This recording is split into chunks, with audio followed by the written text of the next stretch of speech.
Eu quero ser bem lacônico, bem resumido, bem sintético na meditação desta noite, até para não tomarmos um tempo, além do tempo necessário, para a compreensão daquilo que nós precisamos abordar nesta oportunidade. Principalmente porque, ao fazermos uma leitura histórica do trabalho realizado pelo apóstolo Paulo na região da Acaia, aonde nós temos biblicamente duas grandes igrejas, a igreja de Corinto, que era a capital provisional do Império Romano na Acaia, e consequentemente a própria cidade de Atenas, que fazia parte desta compreensão geográfica, e que receberam de forma muito específica esse tratado, a partir do capítulo 10, especificamente nos capítulos de número 10, 11 e 12, que foram textos endereçados à igreja de Corinto e que pretendia fazer alguma reformulação dos cultos que eram ali exercidos, dentre eles algumas problemáticas do culto de Santa Ceia. Deste modo, quando nós fazemos uma leitura bíblica, histórica e comportamental do trabalho de Santa Ceia, nós temos a compreensão de que a sistematização doutrinária deste assunto só foi tratada pelo apóstolo Paulo a despeito dele ter apregoado a palavra de Deus e fundado igrejas nas mais diversas regiões geográficas e margeadas ao Mediterrâneo. Nós só temos esse tratamento doutrinário aqui na igreja que Paulo apacentou na região da Acaia, especificamente falando na cidade de Corinto. Todas as outras igrejas, na verdade, receberam do apóstolo Paulo de forma direta e indireta 13 epístolas. Nós não temos esse tipo de tratado somente aqui, exatamente porque havia uma grande confusão na igreja de Corinto com relação ao culto de Santa Ceia, e que só foi tratado, o evangelista Oemes, 32 anos depois que o Senhor Jesus foi assunto. As primeiras 3 décadas de realização de Santa Ceia, nós não temos indícios históricos e nem doutrinários de que de fato era um problema para a Igreja de Cristo, porque todos compreendiam, diaconisa Frane, quais eram os aspectos cultuais e místicos do culto de Santa Ceia, mas passou a ser diferenciado a partir desta igreja que começa a fazer uma grande confusão. O apóstolo Paulo, aqui no capítulo de número 11, a partir do versículo de número 29, e especificamente falando no versículo de número 30, o apóstolo Paulo vai nos dizer, assim como disse a igreja de Corinto, que um dos motivos pelos quais a igreja era fraca, um dos motivos pelos quais a igreja era doente, e dentre aqueles que frequentavam a igreja, grande parte deles, evangelista Djalma, meu amigo, estavam mortos, é porque eles não conseguiam discernir o culto de Santa Ceia de forma específica e objetiva do caráter que ele foi entregue pelo Senhor Jesus. Como eles não compreendiam o caráter do culto de Santa Ceia, fazia-se especificamente uma confusão doutrinária e ritual no culto de Santa Ceia. Deste modo, no versículo de número 27 e no versículo de número 28, Charley, o apóstolo Paulo traz um esclarecimento aos irmãos, com o fim de que os irmãos, lendo o esclarecimento, pudesse ter uma compreensão psicobiosocial da importância desse trabalho, quando ele diz: por isso, aquele que comer ou beber o cálice do Senhor, indignamente será réu, ou seja, culpado do corpo e do sangue do Senhor. Aí ele estabelece no versículo 28 um pretexto de comportamento, na expectativa de que eu e o Celso, cumprindo eles, nós vamos conseguir, irmão Celso, discernir corretamente o caráter do culto de Santa Ceia. Quando Paulo diz para a igreja e diz para mim e para você aqui hoje: examine-se, pois, o homem a si mesmo, assim coma do pão e beba do cálice. Eu tenho aqui, Jair, 3 ordenâncias do apóstolo São Paulo aos irmãos, na expectativa de fazer com que nós possamos compreender. Primeiro, nós temos uma ordem, diaconisa Kellen. É uma ordem, é um mandamento. O verbo aqui no grego é no imperativo. Há uma imperação. É de responsabilidade única e individual que todos nós façamos este exame. A palavra exame aqui, evangelista Oemes, é anacrino. Lembrai-vos que eu disse a vocês no culto de doutrina passado que a palavra crino no grego significa luz, luz do sol. Trazer à exposição a luz do sol é a mesma expressão que reflete a ideia de sinceridade. Trazer o vaso ao sol com a expectação de que o sol possa denunciar as fissuras e rachaduras do vaso que eram cobertas por cera. É sinceridade espiritual. A expressão anacrino aqui significa uma audiência preliminar.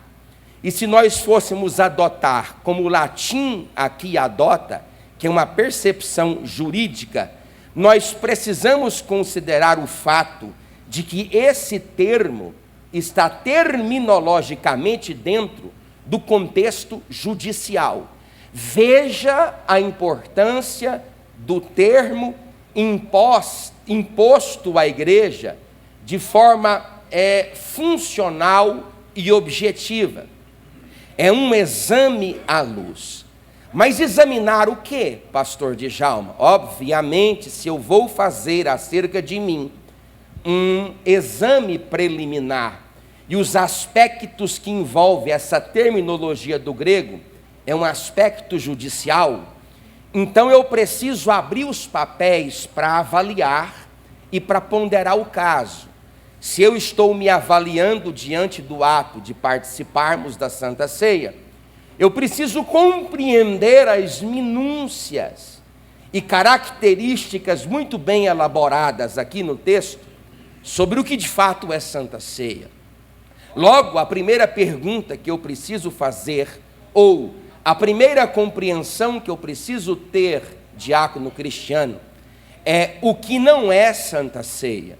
Eu não vou falar porque não tenho tempo, o tempo é resumido, é muito lacônico, mas a partir do versículo 21, do 11º capítulo, no versículo 21 e no versículo 22, eu tenho algumas características de comportamento e de pessoas, porque pessoas, diaconisa Frane, geram comportamento. E o culto de Santa Ceia é um culto de comportamento horizontal e vertical.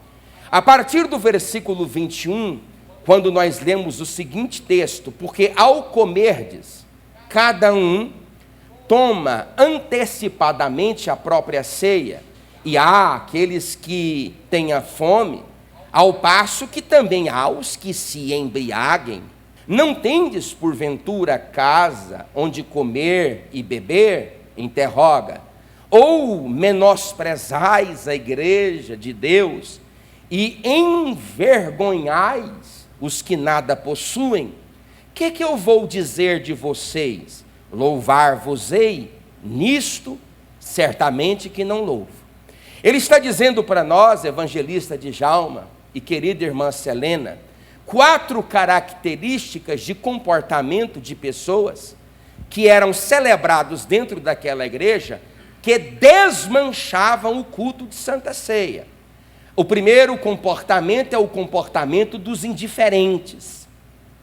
O segundo comportamento é o comportamento dos egoístas. O terceiro comportamento é o comportamento dos glutões e dos beberrões. O quarto comportamento daqueles que menosprezam a igreja, é o comportamento dos irreverentes.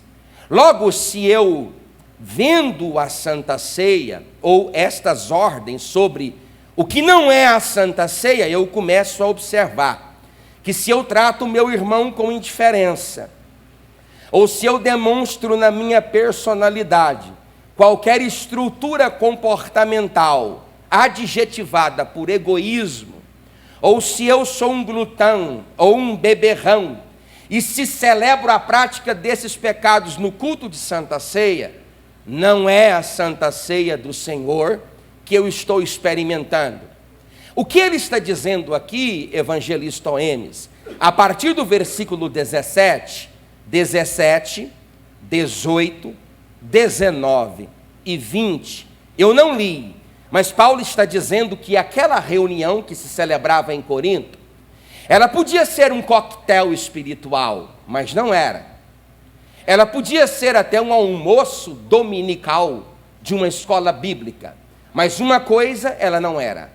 Ela não era a Santa Ceia, porque Santa Ceia não é física, Santa Ceia é espiritual. É preciso fazer, presbítero Alisson, uma união mística, que a tradição e a ortodoxia chamou de consubstanciação. É ligado à figura do pão, à imagem do corpo, e ligado à figura do vinho, à imagem do sangue. Se evidentemente eu não ligo estes elementos de forma mística e consubstancial, eu até posso encher a pança, eu até posso me talagar de tanta cachaça da uva, de tanto vinho, que eu vou me embebedar da uva, mas não vou sair bêbado do poder do Espírito Santo. A partir do versículo de número 23, Paulo vai dizer o que é Santa Ceia. Ele tinha dito o que não é Santa Ceia. Agora ele vai dizer o que é Santa Ceia. Ora, se eu preciso fazer um exame de mim mesmo, para saber se o meu comportamento legitima o fato, o gesto de eu participar da Santa Ceia, então eu preciso, de forma muito bem específica, compreender o que é Santa Ceia. Em primeiro lugar, Paulo diz, porque eu recebi do Senhor. De quem que Paulo recebeu, queridos? De quem que Paulo recebeu, queridos? Vira para esse irmão pentecostal bonito que está do seu lado. Vira para ele e fala assim, em nome de Jesus, Santa Ceia. Fala Santa Ceia. Fala Santa Ceia. É um mandamento. Então obedece. Levante a sua mão nesta noite e dá glória ao nome do Senhor. A segunda coisa que Paulo fala aqui no versículo 23 e 24 é que é uma celebração mística, porque todos nós sabemos que se nós formos basear a nossa espiritualidade a partir de uma mecânica física, temporal e transitória, o que eu vou colocar no meu estômago aqui é uma farinha de trigo que mais dá em mim câncer do que alegria. Eu vou vitamizar o meu corpo de açúcar. Logo, a proposta de Cristo não é engordar a minha barriga, até porque já está mais gorda do que necessita. É preciso fazer uma união mística. Eu preciso tocar o pão com a mão, mastigar o pão, o dente, engolir o pão, mas tudo isso não é Santa Ceia. A Santa Ceia só se evidencia Santa Ceia quando há uma manifestação mística que pode ser acessada a partir de um culto chamado o culto memorial. A ligação do pão ao corpo não é dada no estômago. Você entende, irmão? Diga amém. Está olhando aqui para o pastor, diga glória a Deus. É uma união mística entre pão e corpo, suco e sangue. Em terceiro lugar, um tributo memorial. Primeiro, uma ordem do Senhor, um mandamento. Segundo, uma celebração mista. Em terceiro lugar, um tributo memorial. Jesus deu uma ordem: olha, vocês vão fazer isto até que eu volte. Porque todas as vezes que vocês comerdes do pão e do cálice do beberdes, anunciais a morte, é olhar para o passado. A morte do Senhor, olhar para o passado, até que Ele venha, olhar para o futuro. É um interregno entre morte e ressurreição no passado e esperança da volta de Cristo no futuro. Logo eu tenho aqui, irmão Charles, o desdobramento que evidencia a minha fé. Eu comecei a minha fé com a morte de Cristo. Oh glória! E eu terminarei a manifestação da minha fé com a aparição global do Senhor Jesus. É um desdobramento de fé. Todo dia tem problema, Djalma? Tem segunda, tem terça, tem quarta, tem quinta, tem sábado, tem de manhã, tem de tarde, tem de noite. Sim, tem, mas tem uma esperança. Jesus Cristo. Eita, levanta a mão. Eu sei que essa palavra é pesada, eu sei que essa palavra é doutrinária, mas eu estou aqui não é para confeitar bolo e nem para enfeitar pavão, porque pavão já é enfeitado.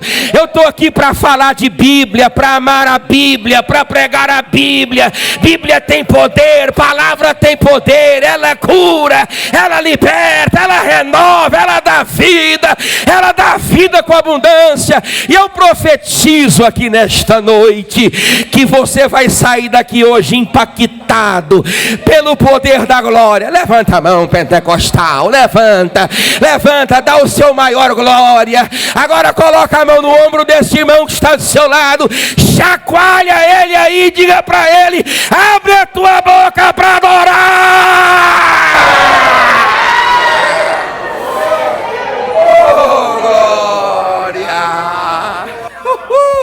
Eita, eu terminei. Cadê o ministério? Cadê? Eu terminei, mas eu vou falar aqui, ora. Já que eu já descobri o que é que não é Santa Ceia. E o que é Santa Ceia? Qual é agora, pastor? Ora, diante dos laudos, das cláusulas pétreas que normativam de forma constitucional e ortodoxa o culto de Santa Ceia, qual é o meu papel diante da magnitude deste evento, diante da grandeza desse evento, pastor Silvio? Porque o evento é para além da minha nobreza, para além da minha condição, para além das minhas habilidades comportamentais. Sabe por quê, Léo? Porque eu sou sujo, eu sou imundo, eu sou nojento, mas a graça de Deus está aqui nesta noite. Você pode levantar a sua mão e dizer glória a Deus. Aí Paulo vai dizer: presta, exatamente porque eu sei que você, a partir da vida que você vive, não consegue legitimamente participar da Santa Ceia do Senhor. Eu vou lhe estabelecer alguns requisitos. Qual, Paulo? Examine-se, pois, o Presley a si mesmo, e assim coma do pão e beba do cálice. Bom, a primeira coisa que eu preciso dizer para você é que 4 verdades estão aqui no texto. Quantas, irmãos? Isso, fica aí, muito bem. Ela já conhece o pastor. Olha, rapaz, elas já pararam ali, muito bem.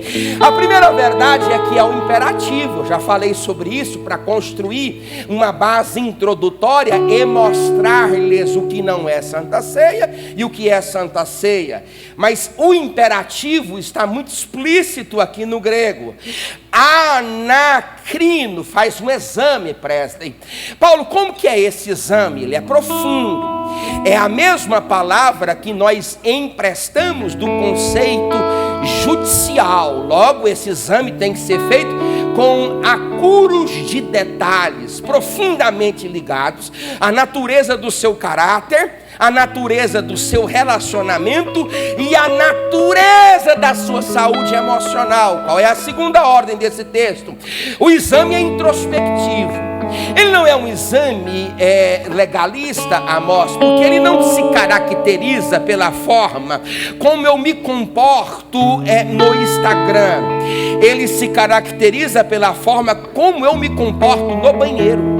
Ele não se caracteriza pelas coisas que eu compartilho nas redes sociais, porque aquilo é reputação, aquilo é o que o Alisson vê de mim, o que eu vejo do Alisson, é o que o Alex vê de mim e eu vejo do Alex. Não é sobre isso.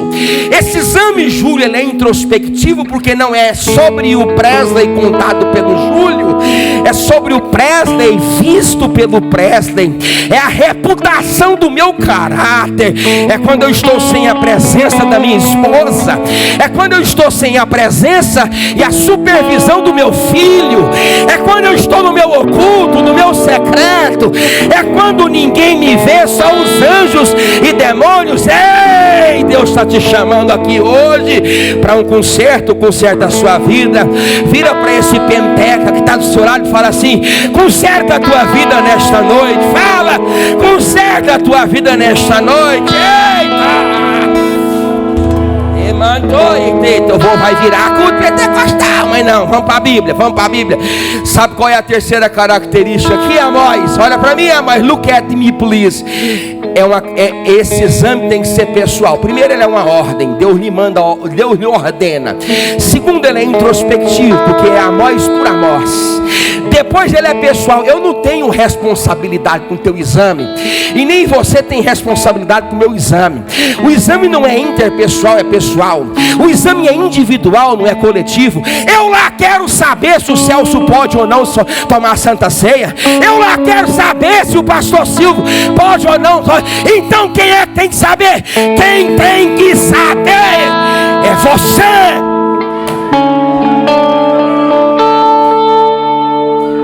É forte mesmo. É você. É você. Você olha para a grandeza disso aqui que está aqui, oh glória. Eu estou sentindo, pode passar, eu estou tranquilo hoje, eu estou tranquilo. Eu estou sentindo aqui a turbinada, olha. É você que tem que saber, seu safado. É você, minha irmã. É você que tem que fazer uma análise. Para estar falando mal dos outros, de fofocando de casa em casa, fazer coisa errada. Cantará, levanta a tua mão para glorificar. Levanta. Deus é o maior, glória. Deus é o maior, aleluia.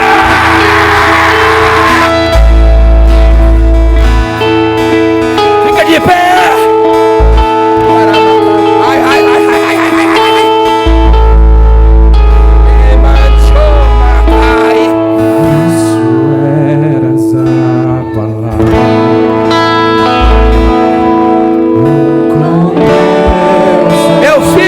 Pelo amor de Deus, bota som aqui.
Vamos mais alto, canta.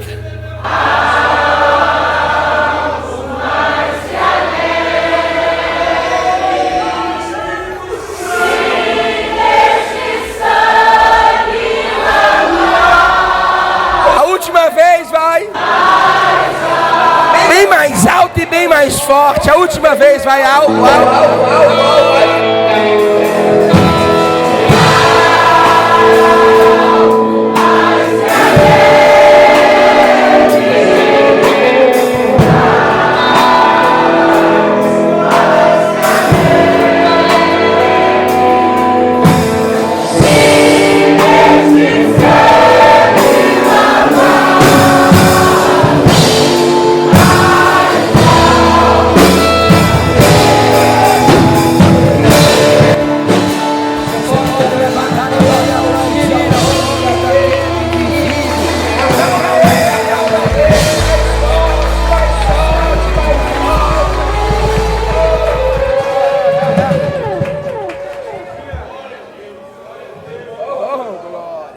Assente dando glória a Deus.